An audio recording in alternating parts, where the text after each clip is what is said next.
This presentation will cover the basics of remote sensing electromagnetic radiations and resolution types and its application conducted by ICQRSCPA। इस outline में हम देखेंगे ये presentation के measures कुछ important topic है जो हम डिस्कस करेंगे। सबसे पहले इसमें है आपका रिमोट सेंसिंग। इसमें देखेंगे रिमोट सेंसिंग का बेसिक कॉन्सेप्ट क्या है, ठीक है। उसके बाद देखेंगे इलेक्ट्रोमैग्नेटिक रेडिएशन क्या है, ये कैसे काम करता है और इसका रोल क्या है रिमोट सेंसिंग में, ठीक है। और रेजोल्यूशन देखेंगे, थर्ड मेरा टॉपिक है। इसमें देखेंगे रिमोट सेंसिंग इमेज की क्लैरिटी और क्वालिटी कैसे डिसाइड होती है, ठीक है। और फोर्थ है आपका टाइप्स। इसमें हम देखेंगे different types of remote sensing techniques और उसके एक्सप्लेनेशन को देखेंगे। और चौथा है मतलब लास्ट वन है एप्लीकेशन कंडक्टेड बाय SUPARCO, एक संस्थान है space upper part atmosphere research commission organisation, ठीक है। फिर देखते हैं, मूव ऑन करते हैं हम लोग नेक्स्ट स्लाइड पे और देखते हैं कि रिमोट सेंसिंग क्या है। तो रिमोट सेंसिंग एक ऐसा टेक्निक्स है, इसमें लिखा है डेफिनेशन कि the art and science of obtaining information about an object without physical contact between the object and sensor, ठीक है। तो रिमोट सेंसिंग एक ऐसा टेक्निक है जिसमें हम किसी भी ऑब्जेक्ट या सरफेस की इंफॉर्मेशन बिना डायरेक्ट कांटेक्ट के ले सकते हो, ठीक है। और सेंसर का यूज करके हम अर्थ की सरफेस और वहां होने वाली कोई भी चेंजेस को डिटेक्ट कर सकते हैं, ये रिमोट सेंसिंग है। अब इस प्रोसेस में क्या क्या होता है, the process of collecting information about earth surface phenomena using sensor not in physical contact with the surface and phenomena of interest. तो आप देखेंगे इस प्रोसेस में क्या क्या होता है। सेंसर और ऑब्जेक्ट के बीच में डायरेक्ट कांटेक्ट नहीं होता है, पहला पॉइंट, ठीक है। ये जो भी मैं पॉइंट बता रहा हूँ ये IEEE बुक से बता रहा हूँ, वहां से रेफरेंस लिया हूँ। और दूसरा पॉइंट है कि डाटा कलेक्शन रिमोट सेंसिंग होता है, ठीक है। मतलब डाटा रिमोटली कलेक्ट होता है, कनेक्ट होता है, ठीक है। जो भी डाटा कलेक्ट किया जाता है वो रिमोटली कलेक्ट किया जाता है, ठीक है। उसके बाद से ट्रांसमिशन है third one, medium transmission medium होता है। अब हम देखेंगे कुछ रिमोट सेंसर के बारे में जो हम लोग डेली लाइफ में यूज करते हैं, ठीक है। वो सेंसर क्या होता है, तो पहले आपका ह्यूमन आई, ये भी एक नेचुरल रिमोट सेंसर है जो लाइट को डिटेक्ट करने के इमेज को बताता है। कोई भी चीज को आप बिना देखे उसको डायरेक्ट टच किए आप इसके कलर को बता सकते हैं, ठीक है। जैसे मेरा लैपटॉप का कलर क्या है आप देख के बता सकते हैं, ये भी एक सेंसर का ही पार्ट है। फिर बाइनोकुलर्स, ये जो बाइनोकुलर्स दूरबीन जिसको हम लोग बोलते हैं, तो ये भी एक ऑप्टिकल सेंसर है जो डिस्टेंस ऑब्जेक्ट को क्लियर देखता है, क्लियर देखने में मदद करता है, कोई भी दूर की चीजें को देखने में मदद करता है बिना उससे फिजिकल कॉन्टेक्ट के। फिर हम बात करेंगे तीसरा कैमरा। तो ये भी एक इलेक्ट्रोमैग्नेटिक रेडिएशन है जो कैप्चर करता है और इमेज को और स्टोर करता है। और चौथा है मेरा ये माइक्रोफोन ईयरिंग्स, जो भी है ईयर, ये साउंड वेव को डिटेक्ट करता है। जो हमारा आई है, ईयर है, वो भी साउंड वेव को डिटेक्ट करता है। ये भी एक रिमोट सेंसर का ही एक पार्ट है। तो बेसिकली अगर हम इसमें देखें तो रिमोट सेंसिंग अलग अलग फॉर्म में होते हैं, जैसे ऑप्टिकल, थर्मल, रेडियो सेंसर जो रिमोट सेंसिंग के लिए यूज होता है, ठीक है। अब हम बात करेंगे थोड़ा हिस्ट्री के बारे में, उसमें हम देखेंगे हिस्ट्री क्या है रिमोट सेंसिंग का, ठीक है। तो रिमोट सेंसिंग का कॉन्सेप्ट 1858 से शुरू हुआ जब पहली बार बैलून फोटोग्राफी आया, ठीक है। और इसका एवोल्यूशन अलग अलग टेक्निक्स में किया गया। तो सबसे पहले बैलून फोटोग्राफी आया 1858 में। इसमें बैलून का यूज करके एरियल फोटोग्राफी दी गई, ठीक है। इसमें जो भी है एरियल फोटोग्राफी। उसके बाद से आया पिजन कैमरा। पिजन कैमरा 1903 में आया।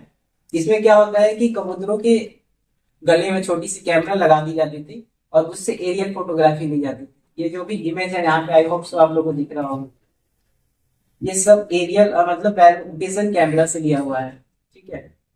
उसके बाद से टाइट फोटोग्राफी है 1919 में आया।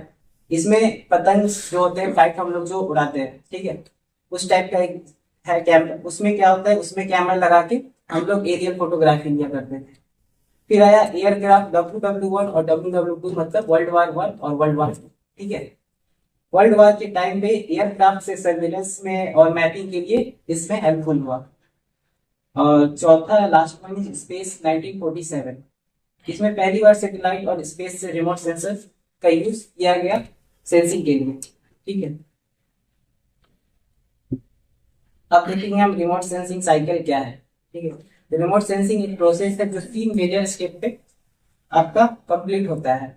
कोई भी चीज है, जैसे अभी हमको किसी भी चीज के बारे में पता करना है, सबसे पहले 3 मेजर स्टेप होते हैं उसमें। इसमें दिया है condition, plan and choice of sensor. तो पहला है, सबसे पहले हम एक प्लान बनाया जाता है, और उसमें हम किस टाइप का डाटा चाहिए और कौन सा सेंसर यूज करना है वो सबसे पहले हम सेलेक्ट करेंगे। एग्जाम्पल के लिए अगर हम बात करें तो वेदर मॉनिटरिंग के लिए हम थर्मल सेंसर, और लैंड मैपिंग के लिए हम ऑप्टिकल सेंसर यूज करेंगे।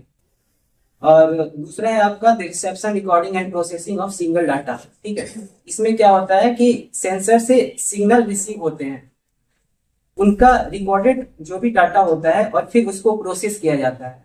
एग्जाम्पल के लिए अगर हम सेटेलाइट से कैप्चर इमेज को फिल्टर करके यूजफुल इंफॉर्मेशन बनाते हैं, कोई भी ऑब्जेक्ट है उसका अगर हम ऑब्जेक्ट से कोई भी इंफॉर्मेशन लेते हैं, उसको यूजफुल इंफॉर्मेशन में हम लोग कन्वर्ट करते हैं, इस प्रोसेस में होता है। और लास्ट वन ये है आपका एनालिसिस ऑफ डाटा। तो एनालिसिस ऑफ डाटा में जैसे प्रोसेस डाटा को एनालाइज करके डिसीजन मेकिंग और एप्लीकेशन के लिए यूज किया जाता है। जैसे सॉफ्टवेयर हो गया, मोबाइल का सॉफ्टवेयर हो गया, इस सब में यूज होता है। एग्जाम्पल में अगर हम एग्रीकल्चर में क्रॉप हेल्थ मॉनिटरिंग की बात करें, डिजास्टर मैनेजमेंट और फ्लड डिटेक्शन में भी हम लोग यूजफुल होता है ये हमारा डाटा। अब हम देखेंगे रिमोट सेंसिंग प्रोसेस कंपोनेंट। ठीक है, इसके क्या क्या है, सॉरी, हाँ, रिमोट सेंसिंग प्रोसेस कंपोनेंट। इसमें मेजर 7 कंपोनेंट्स होते हैं रिमोट सेंसिंग के, जो कि पहला है आपका एनर्जी सोर्स और इल्यूमिनेशन। सबसे पहला एनर्जी सोर्स क्या होता है, बेसिकली कोई भी रिमोट सेंसर हो उसका पहला एनर्जी सोर्स होता है सन। किसी भी सेंसर हो, सैटेलाइट हो, उसको सबसे पहले एनर्जी की जरूरत होती है, और बेसिकली हमारा जो एनर्जी सोर्स होता है वो है सन। ठीक है, तो सन से क्या होता है, जैसे आपको एनर्जी मिलती है और सेंसर को स्टार्ट करने में। दूसरा है आपका रेडिएशन एंड एटमॉस्फेयर। तो रेडिएशन एटमॉस्फेयर में जब एनर्जी ट्रेवल करती है तो वो एटमॉस्फेयर से इंटरेक्ट करती है, जिसमें स्कैटरिंग और एब्जॉर्प्शन होता है लाइट्स का। जो भी लाइट्स आते हैं हमारे सन से, अल्ट्रावायलेट रेज आती है, उसमें न्यूक्लियर फिजन रिएक्शन होता है, बहुत सारा चीज होता है। उससे वो जो लाइट आती है तो सबसे पहले हमारे एटमॉस्फेयर में आती है, तो वो सबसे पहले ओजोन लेयर से टकराती है। तो ओजोन लेयर उस लाइट को फिल्टर करने का काम करता है। उसके बाद से क्या होता है, वो एटमॉस्फेयर में इंटर करती है। ये सेकंड प्रोसेस है। इसके बाद से थर्ड प्रोसेस है आपका इंटरेक्शन विद टारगेट। अगर कोई भी टारगेट हो या ऑब्जेक्ट हो, अगर उसकी इंफॉर्मेशन लेनी है, अगर हमको डीडीओ के बारे में इंफॉर्मेशन लेनी है, तो डीडीओ के बारे में इंफॉर्मेशन लेनी तो सन से डायरेक्ट सबसे पहले कोई भी इंफ्रारेड आ रहा है, एटमॉस्फेयर से लाइट आ रहा है, तो वो सबसे पहले डीडीओ पे पड़ेगा। फिर यहाँ से कुछ लाइट क्या होगा, एब्जॉर्ब होगा, और कुछ क्या होगा, रिफ्लेक्ट होगा। जो भी लाइट रिफ्लेक्ट होगा वो रिफ्लेक्टेड रे में ये डीडीओ की इंफॉर्मेशन छिपी हुई है, और इस इंफॉर्मेशन छिपी हुई है उस लाइट में, तो कैप्चर करने के लिए ऊपर सैटेलाइट है, और सैटेलाइट में क्या है आपका सेंसर है, जो कि इसको यूजफुल इंफॉर्मेशन बनाने में फ्यूदर प्रोसेस इसको ट्रांसफर करेगा नीचे स्पेस, मतलब ग्राउंड बेस स्टेशन पे उसको फ्यूदर प्रोसेस करेगा, फॉरवर्ड करेगा। वहां पे क्या होगा, उस एप्लीकेशन का एप्लीकेशन और एनालिसिस होगा उस डाटा का, ट्रांसमिशन, रिसेप्शन, ये जो है आपका क्या बोलते हैं, रिकॉर्डिंग ऑफ एनर्जी सेंसर, जो सैटेलाइट में रिकॉर्ड करेगा रिफ्लेक्टेड रे को। फिर आपका है 7, ये लास्ट वाली की ग्राउंड बेस स्टेशन भी ये इंफॉर्मेशन को फिर से सेंसर सैटेलाइट भेजेगा नीचे उस इंफॉर्मेशन को, और यहाँ पे इसको क्या करेगा, फ्यूदर एनालाइज और रिकॉर्ड होगा इस डाटा को। ठीक है, उसके बाद से इसका फ्यूदर एप्लीकेशन होता है। लास्ट है आपका एप्लीकेशन। तो ये प्रोसेस होता है इतना सारा, कोई भी चीज को, ऑब्जेक्ट को आइडेंटिफाई करने में।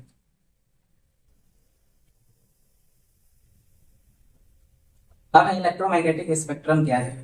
तो इलेक्ट्रोमैग्नेटिक स्पेक्ट्रम एक रेंज होता है जो डिफरेंट एनर्जी वेवलेंथ को रिप्रेजेंट करती है, अलग अलग डिफरेंट एनर्जी वेवलेंथ को रिप्रेजेंट करती है। ये गामा रेस से लेकर रेडियो वेव तक होती है। ठीक है, यहाँ पे गामा रेस से रेडियो वेव तक होती है। ठीक है, जिसमें विजिबल लाइट सिर्फ एक छोटी सी रेंज है। विजिबल लाइट की रेंज क्या होती है, 400 से 700 नैनोमीटर तक। इसमें दिया हुआ है 400 से 700 नैनोमीटर। अब इसमें मेजर स्पेक्ट्रल रीजन क्या क्या है, सबसे पहले हम देखेंगे गामा रेस और एक्स रेस। ये shortest wavelength, high energy, most frequent, medical term में यूज होता है इसका। जैसे गामा रेस होता है, इसमें इसका वेवलेंथ छोटा होता है और एनर्जी ज्यादा होता है। कोई भी इसका कहने का मतलब ये है, इसका मतलब वेवलेंथ कम होगा, इसमें वेवलेंथ कम होगा, एनर्जी ज्यादा होगा, इसका ग्राफ बहुत फास्ट ऐसे ऐसे बनेगा। वेवलेंथ उसे बोलते हैं दो क्रिस्ट या फिर दो ड्रॉट के बीच के डिस्टेंस को बोलते हैं वेवलेंथ। और एम्पलीट्यूड किसको बोलते हैं, जो इसका हाइट होगा, वेव का हाइट जो होगा उसको एम्पलीट्यूड बोलते हैं। और नीचे जो क्रिस्ट और ड्रॉट के डिस्टेंस को बोलते हैं वेवलेंथ। जब वेवलेंथ कम होगा तो एनर्जी ज्यादा होगा। अगर इतना में एनर्जी, अगर हम पूछे अगर इतना बहुत सारा फ्रिक्वेंसी हो रहा है इसमें एनर्जी ज्यादा है, अगर एनर्जी कम रहेगा तो ये वेव जो है उसका साइज बड़ा हो जाएगा, सिर्फ थोड़ा ऐसे लीनियर वे में हार्मोनिक वेव बनेगा थोड़ा। तो इसमें क्या होगा कि डिस्टेंस दो क्रेस्ट या दो डॉट के बीच का डिस्टेंस ज्यादा होगा, इसमें वेवलेंथ ज्यादा होगा। और फिर हम देखेंगे अल्ट्रावायलेट रेडिएशन। अल्ट्रावायलेट क्या होता है, ये डिटेक्शन ओजोन लेयर को ये करती है, फिल्टर करती है अल्ट्रावायलेट रेडिएशन। ठीक है। विजुअल लाइट क्या है, इसमें से 0.4 से 0.7 माइक्रोमीटर तक रेंज है, ये ह्यूमन आइज के लिए विजिबल होती है, विजिबल रेंज, जिसमें विजुअल कलर आते हैं, वायलेट ब्लू जो 7 कलर होते हैं वो सब आते हैं। और इंफ्रारेड क्या होता है, इसमें थर्मल इमेजिंग, वेजिटेशन के लिए, एनालाइजिंग के लिए ये सब यूज होता है ये इंफ्रारेड। और माइक्रोवेव रेडियोवेव क्या होता है, इसमें आप माइक्रो और रेडियोवेव जो कि 10 पावर 3 से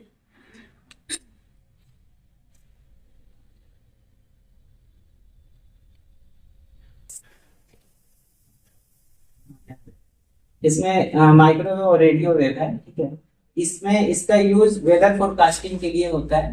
ठीक है। कम्युनिकेशन और रडार एप्लीकेशन में यूज होता है इसका, माइक्रोवेव और रेडियो वेव का। हमारा जो भी डिफेंस सर्विस होता है उसमें इसका यूज होता है। अब हम देखेंगे नेक्स्ट स्लाइड, और इस पे हम बात करेंगे इलेक्ट्रोमैग्नेटिक रेडिएशन क्या होता है। तो जो मैं वेवलेंथ का बात कर रहा था, यहाँ पे सबसे ऊपर वाली रेड जो लाइन है इसमें देखिए वेवलेंथ क्या है, ज्यादा है।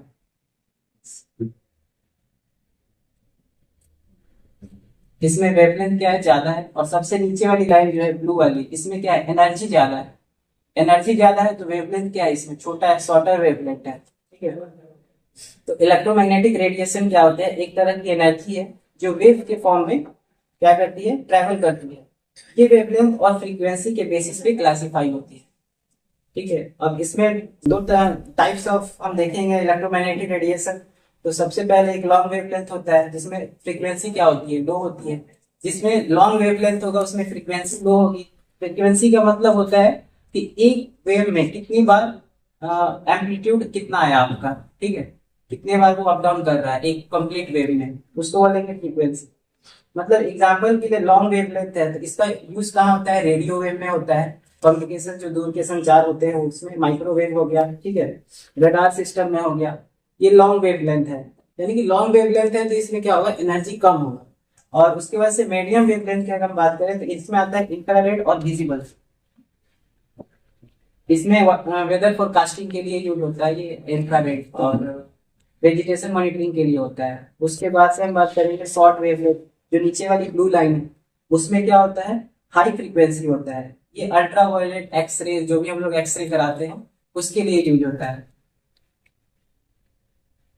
देखते हैं नेक्स्ट क्या है। अब आता है सिग्नेचर स्पेक्ट्रा। सिग्नेचर स्पेक्ट्रा क्या होती है, स्पेक्ट्रा एक तरह का ग्राफ होता है जो दिखाया जाता है कि अलग अलग ऑब्जेक्ट, जैसे सॉइल हो गया, इसमें ब्लू लाइन में जो है वो सॉइल है, और येलो लाइन में वेजिटेशन, और यहाँ पे सबसे नीचे जो छोटा वाला है ये वाटर का है। तो ये एक ग्राफ होता है जो दिखाता है कि अलग अलग ऑब्जेक्ट जैसे सॉइल, वाटर, वेजिटेशन जैसे कैसे लाइट एब्जॉर्ब और रिफ्लेक्ट करते हैं। कोई भी चीज का कैसे लाइट ऑब्जॉर्ब, रिफ्लेक्ट और एब्जॉर्ब करता है वो दिखाता है सिग्नेचर स्पेक्ट्रा।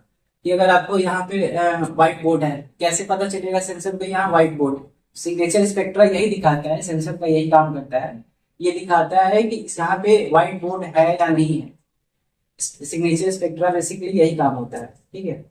अब इससे हम एब्जॉर्ब बात करें जैसे कैसे लाइट, अब इसके जो इसमें इस ग्राफ में है, इसमें नीचे में है वेवलेंथ, ठीक है, और ऊपर में एक्स एक्सिस में है वेवलेंथ, और वाई एक्सिस को रिप्रेजेंट कर रहा है रिफ्लेक्टेंस परसेंटेज को।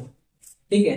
क्योंकि उससे पता चलेगा कि यहाँ पे कौन सी ऑब्जेक्ट है, रिफ्लेक्टेंस परसेंटेज से ही आपको पता चलती है बेसिकली कि यहाँ पे कौन सी ऑब्जेक्ट है, सॉइल है, वाटर है, वेजिटेशन है, क्या है। अब यहाँ पे वाटर जो है ब्लू लाइन में है, ये सबसे कम रिफ्लेक्ट होती है, और वेजिटेशन जो है ये येलो लाइन में है।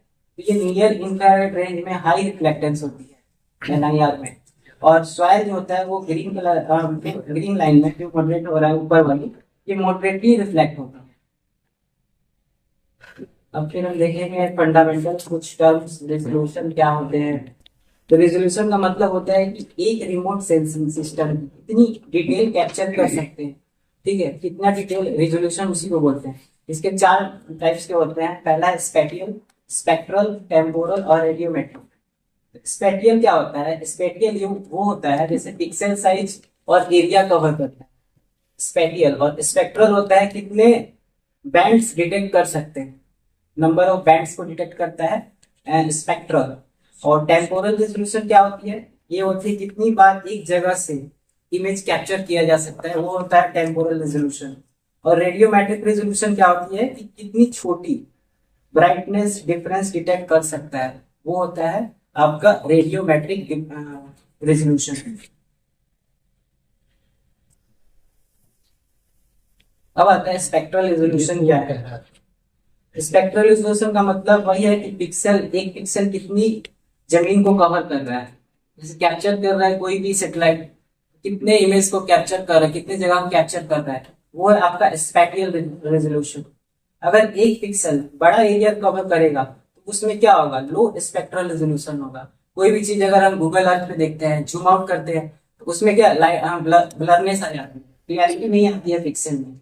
अगर हम जूम इन करके देखते हैं तो उसमें आपको रोड्स की भी डायरेक्शन पता चल जाएगी, बिल्डिंग्स की भी पता चल जाएगी। इसमें क्या होता है कि आपको ज्यादा डिटेल मिलेगा, यानी कि जूम इन करके कोई भी चीज देखिएगा तो उसमें पिक्सल की क्लियरिटी आएगी। उसके बाद से अगर हम एक पिक्सल, ये छोटा बड़ा का कवर ये है, मतलब छोटा आप जूम आउट करेंगे और जूम इन करेंगे तो ज्यादा डिटेल आपको पता चलेगी। इसमें लिखा है earth surface area cover by pixel of image is known as spectral resolution. Large area cover by a pixel means low spectral resolution and vice versa. Vice versa का मतलब, कहने का मतलब ये है कि अगर लार्ज एरिया है तो उसकी उसमें क्या होगा, पिक्सल लो हो जाएगा, और स्मॉल एरिया है तो पिक्सल उसमें ज्यादा होगा। बेसिकली यही कहने को। यहाँ पे देखिए फिगर में लिखा हुआ है हाई और लो। यहाँ पे क्या है, ऊपर वाले में स्पेक्ट्रल रेजोल्यूशन क्या है, 0.5 इंटू 0.5 mm का लिया गया है, इसमें रेजोल्यूशन ज्यादा है। और नीचे वाले में क्या है, 5 इंटू 5 का लिया गया है, थोड़ा कम हो गया है। उसके नीचे में 40 इंटू 40 का लिया गया है थर्ड वाले में, उसमें क्या और ब्लर दिख रहा है। तो यही होता है स्पेटियल रेजोल्यूशन।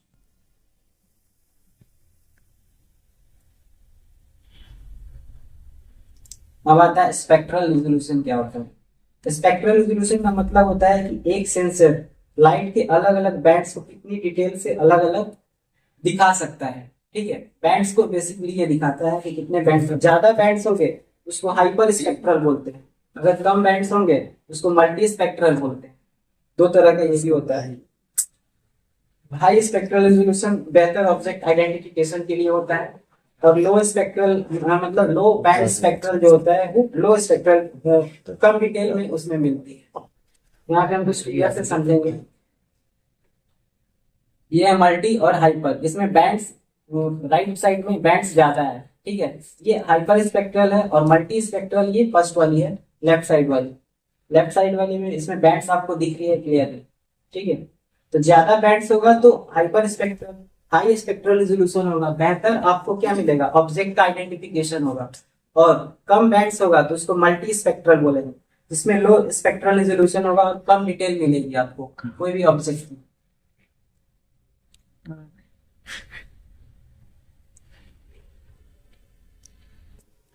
हाँ।